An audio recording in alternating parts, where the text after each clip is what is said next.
Oh, hello again. This is IGN Live at E3 2019, and since the original Vampire the Masquerade pen and paper RPG made its debut almost 30 years ago, it spawned a number of video game adaptations and attracted a legion of bloodthirsty fans. And next year, Vampire the Masquerade Bloodlines 2 will emerge from the shadows. I'm joined now by my pal Max Scoville and Brian Mitsoda, lead narrative designer on Bloodlines 2. Hey guys. How's it going? It was a very dramatic intro. I'm sorry about that. We can bring it down. That was, I think we wrote that one with a lot of coffee in us. That's right. It happens. Oh man. So Bloodlines 2, obviously, there is a rabid fan base for this. There's a diehard vampire community. The first one came out what, like 13 years ago? 15 years ago. 15 years ago. Wow. It's been a minute. Yeah, And it's been a while. So where does this kind of pick up in relationship to that? So same universe, Vampire the Masquerade. For those that don't know, Vampire the Masquerade universe is pretty much the real world, a little bit darker, and vampires exist, and they need to keep their existence secret, or they'll pretty much be wiped out by humanity.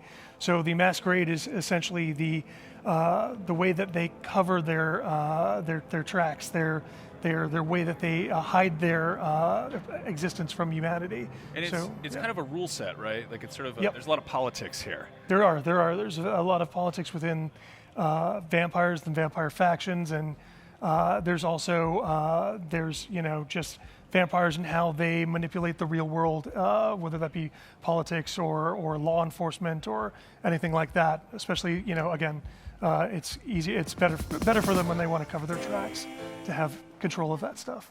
Now, there's been a lot of vampire lore since the last game, sort of in pop culture, and some of it has been sort of glittery and hokey, and others of it have been a little grittier than that. Is there anything you guys took as inspiration, or anything even outside of vampire stuff at all that you kind of brought into the fold here? Yeah, I mean, generally when with vampire, we're kind of looking at our own existence, our own world, what's going on in that. And we're trying to bring that into it. In this one, for example, we're set in Seattle, so we're trying to take some of what's going on in Seattle right now. We're based in Seattle. You've got a lot of the tech industry coming in and kind of changing the landscape. The of real Seattle. vampires. Yeah, and so we're incorporating that into the story and filter through the vampire lens.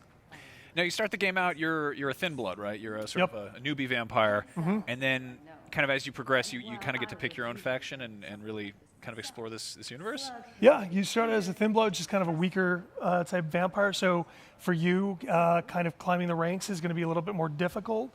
But it's something where you're going to look to the vampire factions and try to get in good with them, so you can get. Power to vampires is in a way that you stay alive another night. So it's best for you to do whatever you can to ingratiate yourselves with the factions, and you may make enemies along the way as well. Can you talk a little bit about the different factions, because they all kind of come with their own sort of like perks and skill sets, right? So we have the clans, which are essentially the vampire clans, which kind of are archetypes of the types of vampires that are. We find in pop culture. So, for example, you've got the Toreador, which is a very seductive type of vampire. You've got the Bruja, which are kind of your vampire that's on the street, the kind of like, going in and they're the combative vampires that just kind of use force to get what they want. You've got the Ventrue, which are like they're like the ones that try to be the leaders. They're trying to infiltrate business and very corporate vampires. Yeah. Cool. Yeah, I'm really fascinated by this. Obviously, there is like a diehard fan base out there, and they all know this stuff already. Like, there's tons of people who play the pen and paper game, and I'm like really curious. This looks like a really kind of great point to get into it, and I'm sort of wanting to know about is there one sort of approach that works better for like a newcomer, or is it really just kind of make up your own rules? Yeah, I mean it's up to the player what appeals to them the most. Whether that be your thin blood ability, the skills that you're using, are you going to pick something like lock picking to get around and steal stuff from containers? Are you going to use negotiation because you like to talk your way through encounters? Are you going to be a seductive type of vampire because you want to seduce people and get blood from them that way? It's really up to the player to kind of create their character, and then invest skill points to build out their character in the way that they want to. So we just saw the camera sort of filter into, I guess, kind of like a vampire detective mode. Yeah. What's that all about? So that's the heightened senses mode. That's pretty much the kindred vampires have. They can see things and smell things that humans can't. So essentially, they can use it to look around. They can smell the blood of people around them. So for humans around them, they might smell somebody whose resonance, which is their like emotional state, is very high. And since vampires really can't feel a lot of stuff, they want to get that kind of rush of emotion by drinking it from someone who's feeling like a lot of anger or a lot of pain or a lot of desire.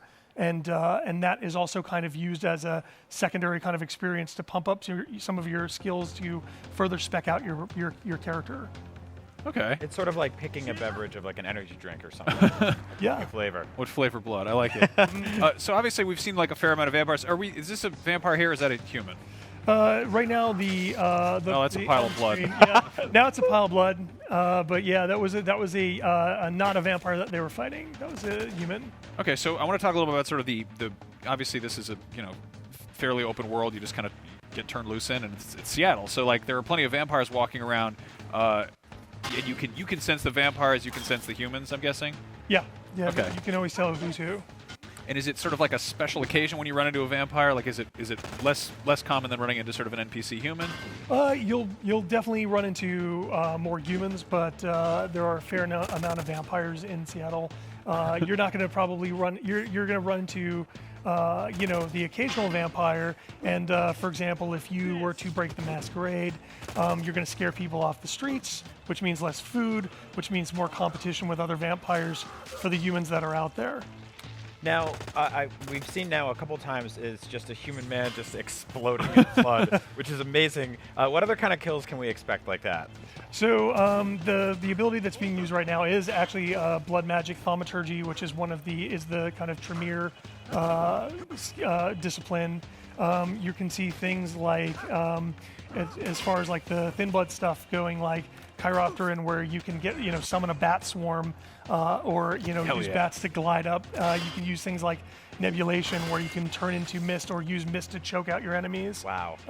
You can use quite a few of the disciplines from the first game. For example, we've got domination, which is a venture ability, which is the ability to basically, it's the kind of like Jedi mind trick to make people convince things like, yeah, you didn't see me, drink that guy's blood. I was going to ask about that. Like, is it possible, aside from obviously the blood drinking part of it, is it possible to kind of play the game non-violently, like just talk your way through it?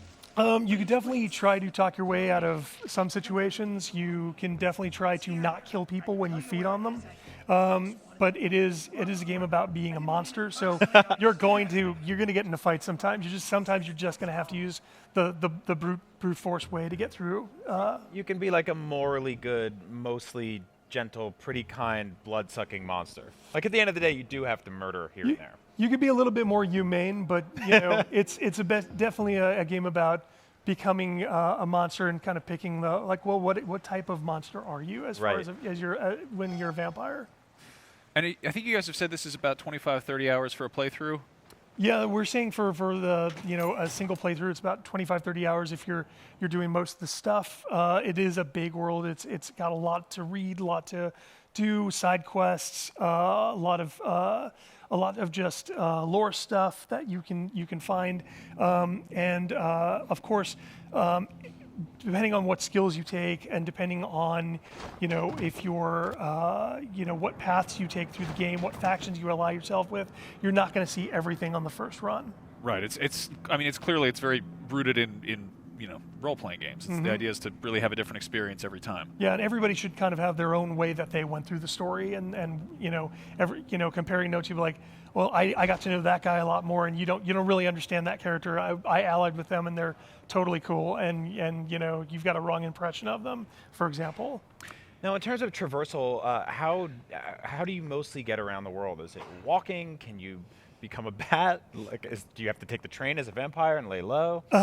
Well, as you can see, you might be able to see from the footage that occasionally your agility is a little bit better than a normal human. Yeah. You can do things like there's a lot of verticality, so you can scale buildings. You can and use that to explore. Use that to your advantage, maybe in combat by, getting the first hit by jumping down from a building into somebody. And it's we want to make the player feel a lot like a vampire whenever we can. And we're seeing some third-person stuff in combat where things get a lot more acrobatic. Was that sort of just because it looks cool as hell? Pretty much. I think that's Awesome. our stock answer. It No. looks cool, so we cut to third person. Video games should look cool as hell, so I appreciate the hell out of that. Yeah. Now, I always thought of this. I had friends who played the paper game in high school, and I always thought it was like kind of a sexier D&D. Are there romance options? You mentioned seduction in there. Yeah, it's as far as like seduction goes, like you have to think of it like from a vampire perspective, where they're going in the club and they want to seduce someone in order to get their blood, not necessarily to get into a long-term relationship with them. They're looking at people and thinking, what can I say to let them let me get close enough and feed on them without causing an incident. It's less of a pickup, more of a glamour kind of thing. Yeah, it's more about seducing them for your own benefit. Right. What's a long-term relationship when you're like eternal? Yeah, there you go. Well, ladies and gentlemen, that is Vampire the Masquerade. It's coming to PC, PS4, and Xbox One in March of next year. But if you're looking for a way to kill some time until then, why not watch more of IGN's E3 coverage? When we come back, we're going to take a look at Sky Children of the Light. So we'll see you soon.